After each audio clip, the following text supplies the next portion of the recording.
after the final week, preparing for my standards check. I've still got a couple of lessons between now and my standards check, so still a bit of time to work on whatever's needed. This week, as I said last week, was very much about getting my focus back on the competencies. And I've stayed pretty much with the focus the same, and it's kind of fallen from using an appropriate training area based on what they need to be working on, what the pupils are working on, and watching the pupil, very much watching what they're doing, um, when they're doing it, and is it what I would be doing as a driver? So that's been this week, focusing on the learner and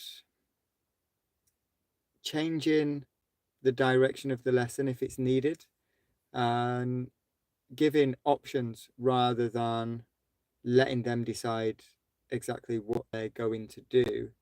So it's been very much, how are we going to do this? Are we going to do that? How are we going to achieve it? How am I going to help them?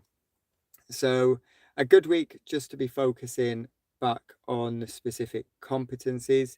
Everything that I've been working on up until this point has definitely been a benefit. But the main concern now really is it's a 45-minute snapshot, where we need to be demonstrating all of the competencies. So I'm not looking at it that I need to be ticking off every competency. What I'm looking at is I need to be doing everything, and not lose points because I'm missing something. So if I'm not in an appropriate training area for what that pupil needs, then I'm going to lose points. And if that's the case, then I'm going to be losing points in other areas because of how they're all linked. So I'm still just looking back at the notes, the main ones that I can see, in my opinion, from the feedback where people have been watching and my now experience looking at the lesson as a whole, is, well, it's not going to be in list order, but it's very much, was the trainer aware of the surroundings and the pupil's actions? So if I'm not aware, then it's potentially because the practice area wasn't suitable and something's happened, something's come up. But it's coming from watching the pupil and what they need, and then getting them into an appropriate area for that. And again, adapting. If I'm not watching the pupil and we're not in an appropriate area, are we adapting, making it more challenging, or making it a little bit easier for the pupil? Or am I offering more support, or am I offering less support?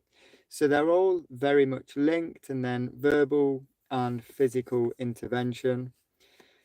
Now, if I'm in the right area and challenging the pupil efficiently, then that shouldn't really, in my opinion, be needed. Not to prevent a safety critical incident, at least, because we want to minimize that risk. I don't really want to expose myself and my learner and other road users to that increased risk where I'm having to intervene. So they're all kind of linked. That's very much where my focus has been this week. And my plan now over the weekend is to delve into the competencies, national standard, have a look over the examiner's marking guide. So basically just going through paperwork. I'm going to be digging out all of my reflective logs that I've done in preparation for this, and all of my reflective logs from a part 3 as well, and just looking at all of that information over the weekend. Nothing crazy, just to get my head fully into the competencies and what's expected of us as a driving instructor. But I'm feeling reasonably confident going into it next week. I've got my pupil.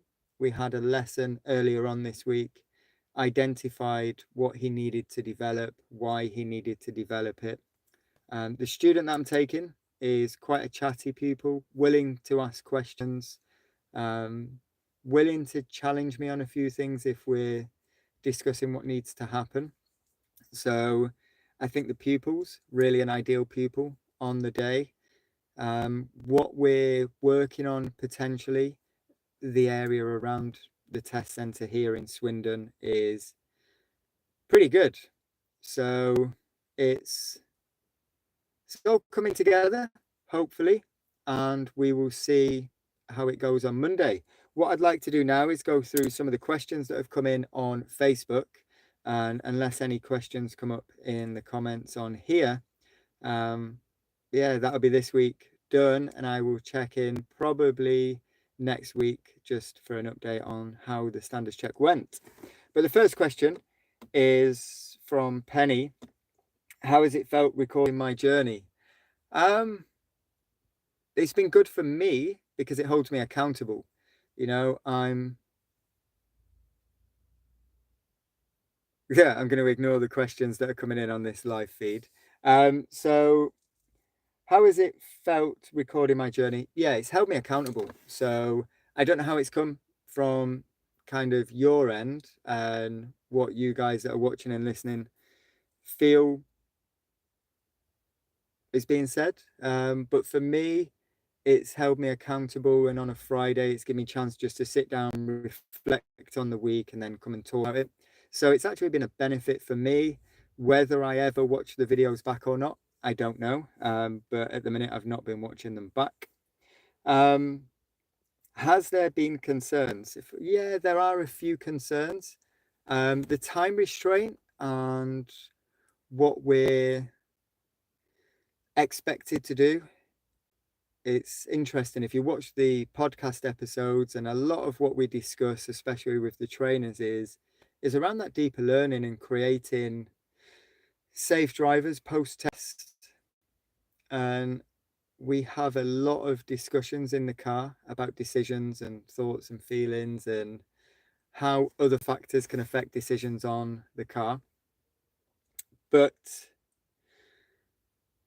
it's a 45-minute snapshot, and I've got to show learning's taking place. So I guess that's one of my concerns on the day.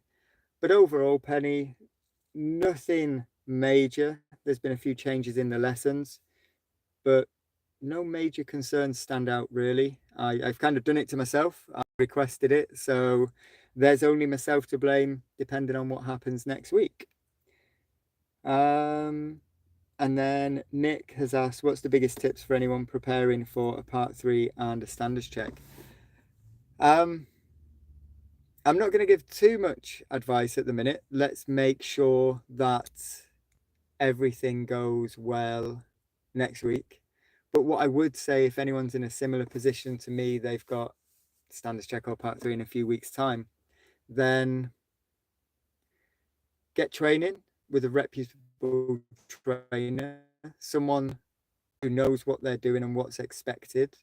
Have people watching your lessons and giving honest feedback. And I guess look at what's expected of us as driving instructors. The main challenge I've had is letting people get away with things if they're a bit wide or they're not checking their mirrors. And I almost am like, I'll keep an eye on it. And I will often come back to it, but on a standards check, am I going to show evidence of that in a 45-minute snapshot? Probably not. So although people are saying a standards check, a part 3 is just a normal lesson, we don't give a 45-minute lesson, or I don't at least. So know what you're going into, know what the structure is of the part 3 and the standards check, and get good training, get good quality training, and get observed. I am not going to say much more than that. Maybe I'll give some tips out after Monday if it all goes to plan.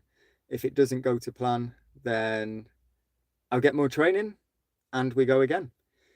So that's where I'm at this week. I'm now going to go and chill out for the afternoon and evening, and then get my head in kind of the documents and the books over the weekend. Nothing crazy. and then get ready for next week. So yeah, any questions, drop them in the comments or find me on the Facebook page. And yeah, I'll give you an answer as best as I can. And I will update you all next week with how it has gone. So have a good weekend. I will catch you all soon.